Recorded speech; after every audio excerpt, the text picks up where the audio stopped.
question de l'envers de la médaille? Ben, c'est tellement ça, nous autres, au quotidien, parce qu'en formation continue, on a l'occasion d'entendre les bénévoles, puis quand on sent une démotivation, c'est rappelez-vous que vous êtes là pour les patients, c'est toujours le rappel vers le patient.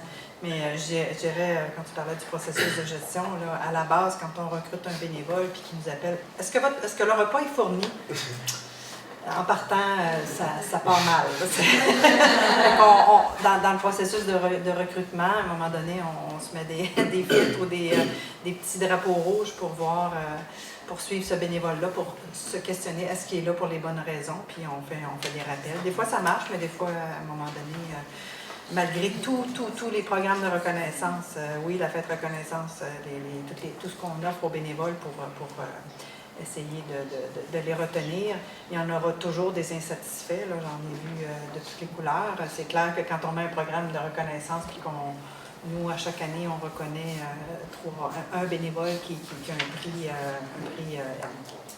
plus exceptionnel, ça va toujours faire des insatisfactions, mais encore là, souvent, pour la majorité reconnaissent que ce bénévole-là a fait un travail extraordinaire. Ce que je trouve dommage, par contre, dans tous les programmes de reconnaissance, Hommage Bénévolat Québec et tout autre, les bénévoles comme les nôtres sont beaucoup moins reconnus parce que c'est des bénévoles qui s'engagent, même si j'ai un bénévole, ça fait 25 ans qu'il fait de l'écoute en soins palliatifs, mais c'est pas exceptionnel comme bénévolat, parce qu'il n'y a pas créé une organisation, tu sais, alors je trouve ça un peu difficile. Par contre, à travers notre organisation, nous, on va mettre un petit peu plus d'accent sur cette valeur-là. Les médailles, tout ça, nous autres, à un moment donné, on remettait un certificat de reconnaissance. Puis une année, on s'est dit, on n'en remettra pas, à moins que on a dit aux bénévoles, si vous voulez, on va vous les mettre. Sur les 900 bénévoles, il y en a un qui l'a demandé. Alors, c'est vraiment, nous, les objets, ces choses-là, c'est pas des choses sur lesquelles on mise. Et dans le fond, c'est... je m'en allais dire d'autres choses, mais je l'ai perdu. Je vais te céder la parole, ça va peut-être m'en venir. Le revers de la reconnaissance. Oui, le revers de la reconnaissance, mais j'avais d'autres choses, mais en tout cas, ça reviendra. La personne, quand elle veut être bénévole, elle veut que ce soit gagnant-gagnant. Ce qui est tout à fait correct, à mon sens. Quand on est dans la reconnaissance, il y a des gens qui en veulent très peu parce qu'ils ont l'impression qu'ils enlèvent des ressources à l'organisme, à la population qu'on aide. Et c'est là que ça devient important que si on organise une fête et il y a des cadeaux et que c'est des commandites, qu'on le dise que ce sont des commandites. Nous, on se fait un devoir de le dire à chaque fois. Parce que sinon, les gens, c'est qu'au lieu de se sentir reconnus, ils vont sentir comme, ben, ça fait du sens ce que je suis en train de faire, parce que tous les efforts que tout le monde met, où est-ce que ça va? Ça va pas, c'est pas dirigé vers les bonnes personnes. Donc, c'est important de le dire quand c'est des commandites, quand c'est des cadeaux qu'on a eus, etc., etc. Il va toujours en avoir qui vont sentir que il y a du favoritisme ou c'est pas équitable. C'est là que c'est important. On a des atomes crochus avec certaines personnes plus que d'autres. C'est humain, ça va de soi, mais c'est important de ne pas aller du côté de l'amitié avec les bénévoles.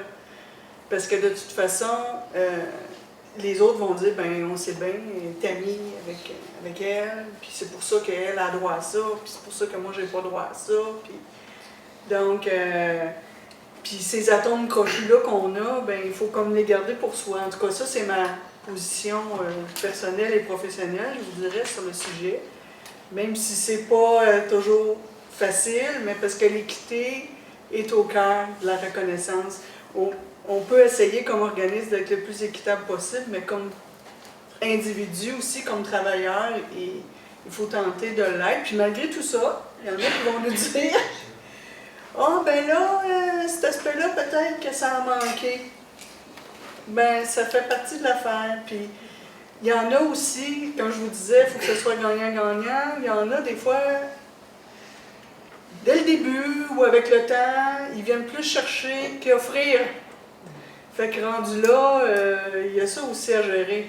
Donc, c'est de retourner la question à la personne aussi. Moi, je me suis déjà vue dire à quelqu'un, ben là, je vais vous le lancer comme ça a l'air carré, là, mais évidemment, je ne l'ai pas dit comme ça, mais de dire à la personne, ben, pourquoi tu viens t'impliquer? Qu'est-ce que tu viens offrir? Parce qu'au bout du compte, la personne avait tellement cherché que c'était complètement vide de sens. Puis c'est sûr que de reconnaître cette personne-là au même titre que les autres, à un moment donné, c'en est un envers, un revers de la reconnaissance, en fait. Parce qu'elle se dit, ben moi, je suis correcte. Donc on a ce travail-là aussi de fine-tuning à garder en tête et de faire quelque chose avec ça. Comme le temps file, j'aimerais ouvrir pour des questions avec vous, participants. Donc, on a quand même un certain temps pour ça. J'aimerais voir s'il y a des questions, commentaires par rapport à ce que nous ont raconté les panélistes. Donc, c'est à vous. Oui. Avec l'arrivée des baby boomers dont on entend tellement parler. Est-ce que vous pouvez vous présenter? Avec l'arrivée des baby boomers dont on entend tellement parler dans toutes les sphères qui arrivent à la retraite et tout ça, qui s'impliquent en bénévolat, voyez-vous une grande différence dans, vous parliez de formation, de la reconnaissance, et j'avais comme entendu parler un peu que les baby boomers en voulaient plus un peu que juste un souper spaghetti par année pour les remerciements. Comment est-ce que vous le vivez, vous autres? Ma question est revenue. Ce que je voulais te dire, c'est revenu. En fait, c'était ça, c'est que je pense que c'est important. Nous, on a sondé nos bénévoles sur c'est quoi ils voulaient, parce que c'est bien beau, on vient tout le temps sur la fête de reconnaissance annuelle, là, mais puis on a tendance à penser que nos bénévoles dans les hôpitaux, c'est toutes des têtes grises, mais non, maintenant j'ai plus de jeunes que de baby boomers, de personnes plus âgées. Puis, dans le fond, eux autres, là, c'est tellement différent. C'est de reconnaître leur expertise, de les impliquer dans des comités, puis dans différentes activités. Puis, ils n'ont même pas le goût de venir à la fête de reconnaissance, là, la majorité de nos jeunes. Là, dans le fond, là, c'est vraiment plus de faire valoir leur expertise terrain, qu'ils soient reconnus pour ça. C'est là aussi que l'aspect d'être à l'écoute de chacun, de développer de la reconnaissance personnalisée, puis de varier ces formes de reconnaissance, parce que si on est seulement dans le formel, ça va parler à un petit pourcentage de gens. Mais si on va dans la reconnaissance informelle, la reconnaissance personnalisée, je vous donne un exemple, c'est banal, hein? Quand tu sais, mettons, que telle personne, elle, c'est les muffins aux carottes qu'elle aime, ben tu pars chez Tim Hortons, t'amènes une boîte. Puis là, la personne, « Ah, t'as amené des muffins aux carottes? » Ben oui, je sais que tu les aimes. « Ah, t'as fait ça pour moi, tu sais. » C'est comme si on avait emmené tout d'un coup, je sais pas quoi, d'extraordinaire. Donc, c'est cette petite attention-là spéciale qui fait la différence. Puis les baby boomers ne sont pas différents des autres.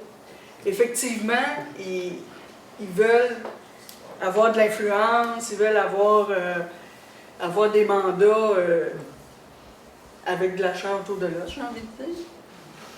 Mais au niveau de la reconnaissance, c'est sensiblement la même chose. Hein? Donc, c'est de... Ah oui, ça c'est important, je suis en train d'oublier. Je m'étais dit ça, ça faut que je dise ça, je vais vous le dire là. C'est de reconnaître ce que fait la personne, mais reconnaître la personne. Donc, c'est ça qui est au cœur de toute l'affaire. S'intéresser à elle, prendre de ses nouvelles, pas juste quand c'est un bout difficile, mais quand ça va bien aussi. Tu m'as parlé de telle chose, donc reconnaître la personne dans ce qu'elle est, pas uniquement dans ce qu'elle fait.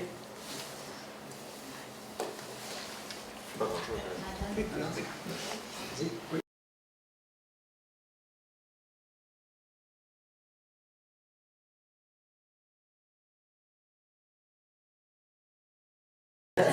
Mais effectivement, il faut informer les autres, les gens externes, vos collègues, de ce que font les bénévoles. Parce que c'est aussi ça souvent, c'est que même les collègues ne le savent même pas, parfois, ce que les bénévoles font.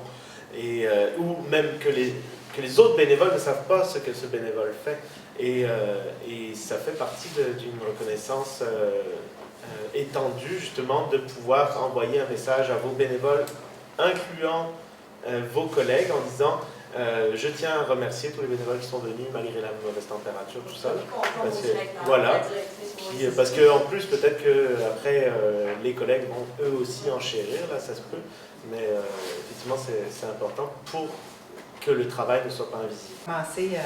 Il y a un roulement incroyable de personnel là, chez nous, donc c'est toujours à recommencer. Puis on le fait toujours, on essaie toujours de le faire à la veille la semaine d'action bénévole, là, avant le mois d'avril, pour pouvoir s'assurer que les équipes reconnaissent. Là. Je ne vous cacherai pas qu'il y a des échecs, parce que quand on établit des programmes dans différents secteurs, il y a des secteurs auxquels la chef avec laquelle on travaille croit énormément les bénévoles, donc ça déteint là, sur ces équipes, c'est clair. D'autres, fermeture complète, j'en ai vécu là, de toutes les couleurs, là, où justement, oui, on va en prendre des bénévoles, mais on s'aperçoit vite que les bénévoles rentrent dans ce secteur-là, puis sont sous-utilisés, ne sont pas reconnus, puis ou sont utilisés, je me souviens d'être rentrée à un moment donné dans un secteur où les bénévoles, finalement, faisaient le transport de tubes sanguins. J'ai dit, oh, ça ne marche pas, là. Fait qu'il a fallu rectifier le tir très rapidement, là. Cette méconnaissance du rôle des bénévoles, c'est incroyable, là. Il y en a qui ne reconnaissent pas qu'un patient qui n'a aucune visite, qui est tout seul, ben, ça fait prendre de la visite, ça fait prendre de la stimulation, puis fait que c'est vraiment de faire comprendre jusqu'où peut aller le rôle bénévole, si minime que soit de l'écoute et de la présence. Bien, déjà, on pense aux anniversaires, mais prompt rétablissement, la bénévole vient d'accoucher, il y a un décès dans sa famille. Tu sais, les anniversaires, on y pense spontanément, mais il y a d'autres moments dans la vie. La bénévole prend sa retraite de son lieu de travail. Donc, effectivement, un petit mot signé par tout le monde.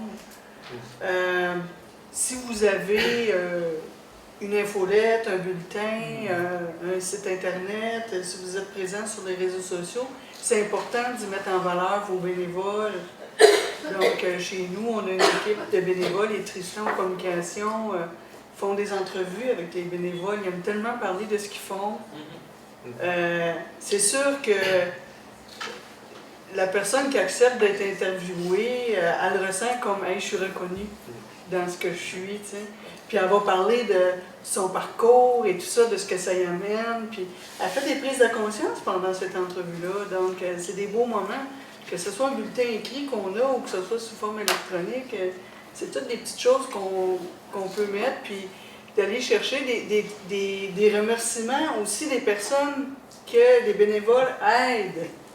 Donc, ou avec lesquelles ils sont en contact, pas uniquement l'équipe, mais des personnes qui sont aidées. Il y a je pense à un organisme que je connais bien qui travaille auprès des enfants. Ils ont demandé aux enfants de faire une carte. C'est-tu pas extraordinaire? Le bénévole qui reçoit ça, c'est les enfants qui écoutent puis qui aident à faire leur devoir chaque semaine, qui l'a fait. Ça va droit au cœur, ces choses-là. Puis encore là, pour faire du pouce ce que vous disiez, on ne parle pas d'un budget de fou là-dedans. Là. Puis ça en est du quotidien, mais qui est tellement parlant, plein de sens, au fond. Excellent, merci. Juste pour faire du pouce là-dessus, je ne crois pas que cette étude-là existe au Canada, mais aux États-Unis, il y a eu une étude, et je ne me demandais pas comment ils l'ont faite, mais ils sont arrivés au chiffre de 24 $. C'est-à-dire que, c'est quoi, c'est 24 qu'il est estimé, US, qu'il est estimé que le travail d'un bénévole pourrait être évalué à du 24 $ de l'heure. Et que si un employé faisait la job de ce bénévole-là, on arriverait en moyenne, là, bien sûr, quand on parle des bénévoles qui organisent un événement qui recueille 500 000 $, et puis quand on parle d'un bénévole qui vend une jonquille, c'est différent, mais sur la moyenne, ils estiment qu'on arrive à 24 $ US de l'heure. Donc ça parle, faut pas le dire aux bénévoles, parce que c'est un peu trop, on en parlait tout à l'heure, ça monnaie un peu trop le travail des bénévoles, mais d'un point de vue institutionnel, pour convaincre vos dirigeants de l'importance des bénévoles, c'est toujours intéressant de leur dire, cette année, on a eu tant de bénévoles qui ont fait tant d'heures, et ça revient à peu près à ça comme masse salariale si on devait payer ces heures. Bien, en parlant de reconnaissance, je voudrais vous remercier d'avoir